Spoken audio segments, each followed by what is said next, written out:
Hello everyone, कैसे हैं दोस्तों। जैसा कि आप लोग जानते हैं, संडे को रविवार को उत्तराखंड अधीनस्थ सेवा चयन आयोग की स्नातक स्तरीय परीक्षा थी। यूके ट्रिपल एससी का ग्रेजुएशन लेवल का एग्जाम था। दोस्तों, उस एग्जाम में पेपर लीक की खबर सामने आई। दोस्तों, पेपर शुरू होने के आधा घंटे बाद ही पेपर लीक हो गया, ऐसी अपडेट सामने आई। पेपर के कुछ पेज भी दोस्तों बाहर मिले। तो इसको लेकर के कुछ अभ्यर्थी मांग कर रहे हैं कि पेपर को रद्द कर दिया जाए, पेपर को कैंसिल कर दिया जाए। वहीं कुछ अभ्यर्थी मांग कर रहे हैं कि रिजल्ट जारी कर दिया जाए। पुलिस ने एक दो लोगों को गिरफ्तार भी कर लिया है और जांच चल रही है। तो दोस्तों, मैं इस वीडियो में बात करने वाला हूं कि लेटेस्ट अपडेट क्या है इस पेपर लीक को लेकर के, जांच कहां तक पहुंची है, पेपर रद्द किया जाएगा कि नहीं रद्द किया जाएगा, पूरा मामला क्या है। दोस्तों, बात करें ये मामला क्या है, तो खबर ऐसी है कि उत्तराखंड अधीनस्थ सेवा चयन आयोग का जो एग्जाम था, परीक्षा 11 बजे सुबह से 1 बजे दोपहर तक थी। और दोस्तों, आधे घंटे बाद यानी 11:30 बजे पेपर का एक सेट लीक हो गया। और इस बात से नाराज अभ्यर्थी अब राज्य सरकार के खिलाफ प्रदर्शन कर रहे हैं। उत्तराखंड बेरोजगार संघ और स्वाभिमान मोर्चा इस विरोध प्रदर्शन का नेतृत्व कर रहा है।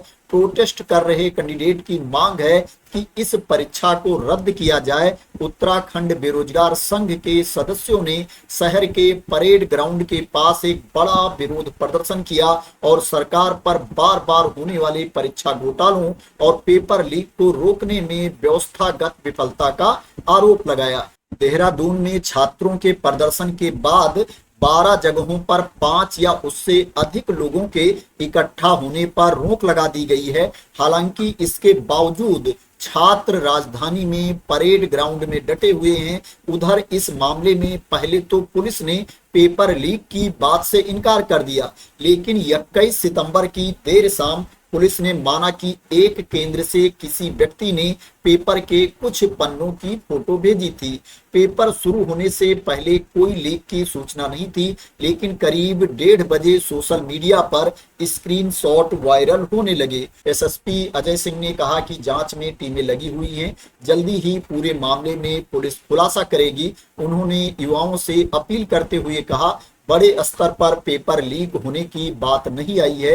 हमने 2-3 लोगों को हिरासत में भी लिया है। जो भी सच है जल्दी ही सामने आ जाएगा, इसलिए युवा संयम रखें। पुलिस के इस बयान के बाद भी छात्रों का गुस्सा शांत नहीं हो रहा है और इसके पीछे वजह है 2 लोगों की गिरफ्तारी। इस परीक्षा में सिर्फ एक दिन पहले 20 सितंबर को देहरादून पुलिस की स्पेशल टास्क फोर्स ने पंकज गौड़ और हाकम सिंह नाम के 2 लोगों को गिरफ्तार किया। आरोप है कि इन दोनों ने 6 कैंडिडेट से परीक्षा में पास कराने के बदले 12 से 15 लाख रुपए लिए थे। हाकम सिंह को 2021 में भी UK triple SC paper leak के मामले में गिरफ्तार किया जा चुका है।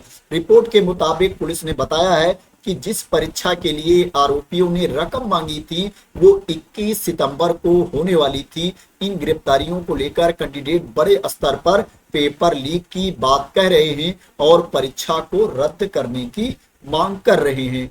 यूके ट्रिपल एससी ने उत्तराखंड अधीनस्थ सेवा चयन आयोग ने भी अपना पक्ष रखा है। आयोग का दावा है कि पेपर को पूरी तरह लीक नहीं माना जा सकता है, इसलिए परीक्षा रद्द करने का फैसला अभी टल गया है। पुलिस ने हाकम सिंह और पंकज गौड़ को गिरफ्तार किया है और जांच में शामिल अन्य आरोपियों की तलाश जारी है। दोस्तों, आयोग ने अभी परीक्षा को रद्द करने से इनकार कर दिया है, लेकिन अभी जांच चल रही है, अन्य आरोपियों की तलाश हो रही है। कुछ लोगों को और भी अरेस्ट किया जा सकता है। दोस्तों, अरेस्ट करने के बाद अगर खुलासा होता है, बड़े लेवल पर पेपर लीक की खबर सामने आती है, तो उसके बाद क्या है, परीक्षा रद्द करने को लेकर के भी डिसीजन लिया जा सकता है। अब सवाल ये उठता है कि जब आयोग की परीक्षाओं में परीक्षा केंद्रों पर जैमर लगा होता है, तो जैमर लगे होने के बावजूद पेपर बाहर कैसे चला जाता है। परीक्षा केंद्रों पर फोन की अनुमति नहीं होती है, मोबाइल आप साथ में लेकर के नहीं जा सकते हो, तो मोबाइल फोन अंदर कैसे चला जाता है। और फोन अंदर जाने के बाद जैमर लगे होने के बावजूद उस पर इंटरनेट कैसे काम करता है, लोग पेपर बाहर कैसे भेज देते हैं।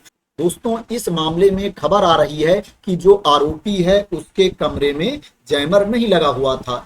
जो आरोपी है खालिद मलिक, जिसने पेपर लीक किया है, उसके कमरे में जैमर नहीं लगा था, जिससे पेपर लीक करने में आसानी हुई। सीसीटीवी फुटेज में परीक्षा के दौरान संदिग्ध लोग भी दिखे। पुलिस केंद्र के स्टाफ से पूछताछ कर रही है और मामले की जांच जारी है। अब सवाल यह भी उठता है कि जब उस केंद्र पर जैमर लगा हुआ था तो उस कमरे में जैमर क्यों नहीं लगा हुआ था? ऐसा तो नहीं कि इसमें बहुत बड़े गिरोह का हाथ है जिसने पूरी सेटिंग कर रखी हो कि इस कैमरे में जैमर नहीं लगेगा, अगर जैमर लगेगा तो उसमें भी कोई उसका सलूशन निकाल लिया जाएगा जिससे जैमर काम ना करे। कक्ष संख्या 17 और 18 में जैमर नहीं लगाए गए थे। इस केंद्र में 18 कक्षों में परीक्षा कराई गई थी, लेकिन जैमर 15 कक्षों में ही लगाए गए थे। खालिद वाले कक्ष में किन कारणों से जैमर नहीं लगाया था, ये बहुत बड़ा सवाल है। जैसे जैसे पुलिस की जांच आगे बढ़ रही है, वैसे वैसे इसकी परतें खुल रही है। पुलिस जांच में इस बात की पुष्टि भी हो चुकी है कि खालिद परीक्षा केंद्र में मोबाइल के साथ दाखिल हुआ था। उसी मोबाइल से उसने प्रश्न पत्र के फोटो लेकर अपनी बहन साबिया को भेजे। आरोपित खालिद दरवाजे के बगल वाली सीट पर बैठा था।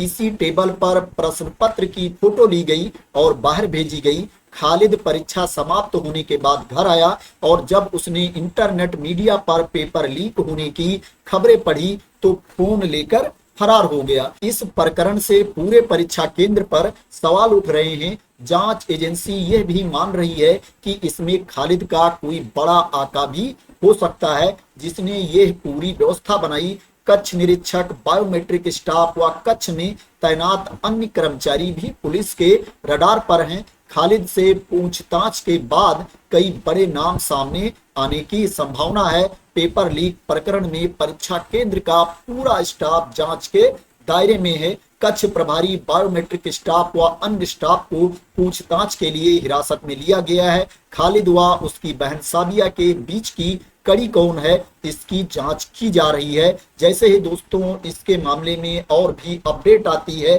मैं आप लोगों को इसके बारे में तुरंत इंफॉर्मेशन दूंगा। दोस्तों अभी परीक्षा रद्द करने का डिसीजन नहीं लिया गया है। अभी आयोग ने कहा है कि परीक्षा को रद्द नहीं किया जाएगा।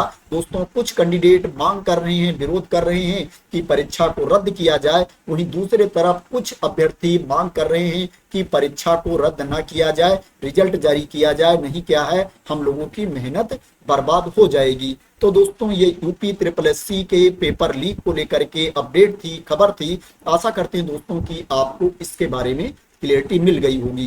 दोस्तों अगर इसी तरह की इंपॉर्टेंट अपडेट चाहते हैं, इंफॉर्मेशन चाहते हैं, वैकेंसी की न्यूज चाहते हैं, तो दोस्तों आप लोग मेरे चैनल को सब्सक्राइब कर लेना अगर अभी तक सब्सक्राइब ना किया हो तो। थैंक यू सो मच दोस्तों फॉर वॉचिंग।